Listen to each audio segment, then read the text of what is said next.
Hello everyone, hope you are doing very well. ये है हमारा पार्ट 16 ऑफ चैप्टर 5 जिसमें हम डिस्कस करने वाले हैं केस स्टडी। इसके पहले ऑलरेडी हमने audit of items of financial statement किस तरह से करेंगे सारी आइटम्स कवर अप कर ली है। शेड्यूल 3 के एडिशनल डिस्क्लोजर्स भी कवर कर ली है और कारो 2020 की जितनी भी क्लोजेस थी वो भी कवर अप कर ली है फ्रॉम चैप्टर 8, क्योंकि वो चैप्टर 5 की जो आइटम्स ऑफ फाइनेंशियल स्टेटमेंट्स थे उनके डिस्क्लोजर से काफी हद तक जुड़ी हुई थी, इसीलिए वो हमने साथ में ही समझ लिया है। होपफुली वो सारे ही वीडियोस आपने देख लिए होंगे, क्योंकि वो सारे ही वीडियोस देख लिए या फिर पूरा ही चैप्टर, ये जो चैप्टर 5 है अपने मॉड्यूल में से पढ़ लिया है, तभी ये केस स्टडी आपको समझ में आएगा। राइट, तो चलिए समझते हैं। केस स्टडी जो दिया हुआ है आपको पेज नंबर 5.115 पर। Sun Steel Limited is a company engaged in the manufacture of variety of stainless steel household items ranging from hot pot, pressure cooker, cutlery set, bottles to serving trays. Right? ये जो सन steel limited है वो बहुत सारे ऐसे products manufacture करते हैं। The company has its corporate office in Delhi and its plant in Raigad, a city in the state of Chhattisgarh. The company is planning to expand its manufacturing activities by setting up 2 new plants in the Raipur district of the state. Company की जो corporate office है वो दिल्ली में है और उनका plant है वो रायगढ़ छत्तीसगढ़ में, और 2 नए प्लांट रायपुर सिटी में बनाने वाले हैं। For this purpose the company also raised funds by making a follow on public offer during the financial year 22-23। इसीलिए उन्होंने 22-23 में पब्लिक ऑफर एफपीओ भी लेकर आए हैं वो। R K Maheshwari and associates are the statutory auditors of the company since the year 2021। R K Maheshwari है वो इस कंपनी के ऑडिटर है 2021 से। The engagement team consisted of 5 members with CA Raman as the engagement partner, CA Madhu as the senior associate, and the 3 articled trainees namely Aman, Chaitanya and Dipesh। 5 लोग हैं engagement team में। CA Raman है वो engagement partner है, वो sign करने वाले हैं, उनकी रिस्पॉन्सिबिलिटी है ये एंगेजमेंट के लिए। सीए मधु है वो सीनियर एसोसिएट है और बाकी 3 आर्टिकल्स है, अमन, चैतन्य और Dipesh. The company raised fresh capital of ₹5 crore during the financial year 22-23। FPO through उन्होंने 5 करोड़ रुपीस के कैपिटल है वो रेज की है। The shares with the nominal value of ₹10 per share were issued at a premium of ₹5 per share। Share है वो premium पर issue किए हैं, नॉमिनल वैल्यू 10 रुपीज है और 5 रुपीज है वो प्रीमियम है। The company has the reserves and surplus totalling to ₹2 crore comprising of securities premium and general reserve. 2 crore rupees के रिजर्व एंड सरप्लस है और उसमें सिक्योरिटीज प्रीमियम और जनरल रिजर्व है। CA Raman directed CA Madhu to verify the issue of the share capital in detail, giving special consideration to utilization of the securities premium amount। CA Raman है, उन्होंने CA मधु को बोला है कि आप जो शेयर्स इश्यू किए हैं उसके बारे में चेक कीजिए और सिक्योरिटीज प्रीमियम का यूटिलाइजेशन कहां पर किया है वो भी खास देखिए, क्योंकि हमने जो शेयर कैपिटल का ऑडिट समझा था उसमें सिक्योरिटीज प्रीमियम के बारे में देखा था कि सिक्योरिटीज प्रीमियम जो भी मतलब कि प्रीमियम पर अगर शेयर्स इश्यू किए हैं तो सिक्योरिटीज प्रीमियम में क्रेडिट किया जाएगा, और वो जो सिक्योरिटीज प्रीमियम है एज पर सेक्शन 52 वो कुछ स्पेसिफाइड पर्पसेस के लिए ही यूज किया जा सकता है, तो वो उसी पर्पस के लिए यूज किया है या नहीं वो देखना होगा। The audit engagement team discussed with the management about the performance of the company during the year under consideration. To this, the management told the engagement team that the company is performing very well and the company has doubled its revenue during the year as compared to the last year। Financial performance के बारे में discuss कर रहे थे engagement team है वो management के साथ, तो पता चला कि इनका जो रेवेन्यू है वो डबल हो गया है प्रीवियस ईयर से। The management of the company also told the auditors that during the year, the company has made majority of its sell on credit basis to its customers। और पता चला कि majority of the sales है वो credit basis पर ही हुआ है, तो debtors create होंगे। CA Raman directed Mr. Raman to send balance confirmation request to debtors having balance in excess of ₹1 lakh। इसीलिए CA Raman है उन्होंने अमन जो आर्टिकल है उनको बोला कि हम कंफर्मेशन भेजेंगे, external confirmation, balance confirmation to debtors की जिनकी बैलेंस 1 लाख रुपीज से ज्यादा है उनको। ये सैंपलिंग का एक मेथड बन गया कि 1 लाख रुपीज से ज्यादा है वो सभी को ये भेजे जाएगा। During the course of audit, CA Raman, Chaitanya and Dipesh also visited the power plants in Raigad to get a detailed understanding of the manufacturing process। जो सीए रमन है, चैतन्य और दीपेश है वो तीनों रायगढ़ प्लांट है उनको विजिट करने भी गए। The team performed analytical procedure to obtain audit evidence with respect to the overall reasonableness of purchase quantity and price of inventory. More specifically, Chaitanya collected the reports from the management for composition of stock, that is raw material as a percentage of total stock, and compared the same with the data of previous year. यहाँ पर inventory वगैरह को verify किया, उनके price वगैरह, quantity वगैरह, बहुत सारी चीजें। और जो चैतन्य है, उन्होंने स्पेसिफिकली देखा कि रॉ मटेरियल है वो टोटल स्टॉक, टोटल इन्वेंटरी का कितने परसेंटेज है, और उनको प्रीवियस ईयर से मैच किया। ये एनालिटिकल प्रोसीजर का पार्ट है। CA Raman and Chaitanya thereafter discussed the reasons for the variations with the management. जो CA Raman एंगेजमेंट पार्टनर है वो, और चैतन्य जिन्होंने ये एनालिटिकल प्रोसीजर परफॉर्म की थी, उन्होंने मैनेजमेंट से वेरिएशन थे उनके लिए डिस्कशन किया। Also, while considering the presentation and disclosure requirements as per Schedule 3 of the Companies Act, CA Madhu discussed with CA Raman the disclosures with respect to the following account balances. Disclosure presentation के बारे में है। Current maturities to long-term borrowings, long-term maturities of finance lease obligations, interest accrued but not due on borrowings, interest accrued and due on borrowings, right? तो ये case study दिया है, case study थोड़ा सा बड़ा है, राइट? चलिए अब इसके हिसाब से क्वेश्चंस दिए हैं वो हम चेक करते हैं।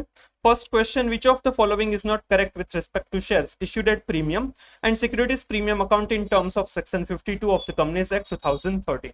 क्या सिक्योरिटीज प्रीमियम अकाउंट के बारे में और सिक्योरिटीज प्रीमियम अकाउंट के यूटिलाइजेशन के बारे में यहाँ पर नॉट करेक्ट मतलब कि गलत है, फॉल्स है।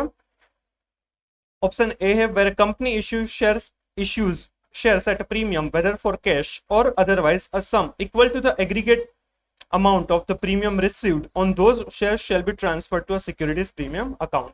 जो भी शेयर प्रीमियम रिसीव होता है वो सब कुछ सिक्योरिटीज प्रीमियम अकाउंट में ट्रांसफर करना होता है, तो ये तो करेक्ट है, इसमें कुछ गलत नहीं है। सेकंड ऑप्शन है, the securities premium account can be applied by the company in paying up unissued equity shares of the company to be issued to members of the company as fully paid bonus shares. जो securities premium account है वो bonus shares issue करने के लिए use हो सकता है, ये भी सही है, तो ये करेक्ट है, तो ये आंसर नहीं आएगा।